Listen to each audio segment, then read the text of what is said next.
I've just pulled apart this Janome New Home Overlocker. It's quite old. There's some essential parts.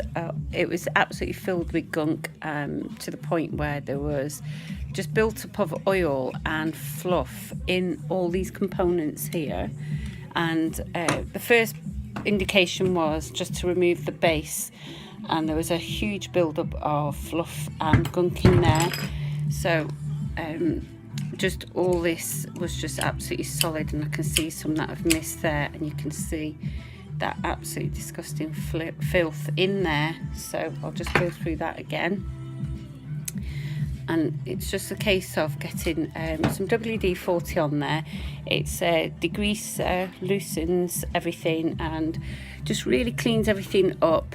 But once you've done all that, so giving it a good clean, I've stripped all the plastic off and I've washed it all down, and it's ready there, all nice and clean, looking like it did when it was out of the box. I've kept all the screws together in the same parts, made sure it looks all nice and clean. There are some stains that are probably not going to come out unless I really use some elbow grease on them, but that's not exposed.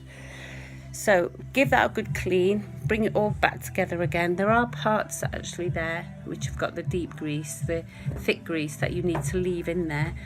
That won't erode. You can get some thick grease if you need to put in parts. And for example, this wick here was completely devoid of oil.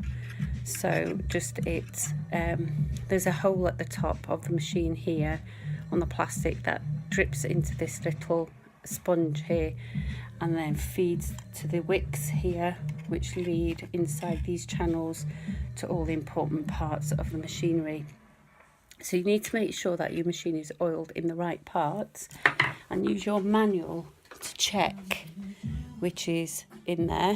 It tells you exactly where to oil your machine, and that's it really. So I'm going to put it back together, and that will be the machine ready to work again, like brand new again. And make sure you use machine oil to lubricate the equipment. Don't rely on the WD-40 to do the greasing up.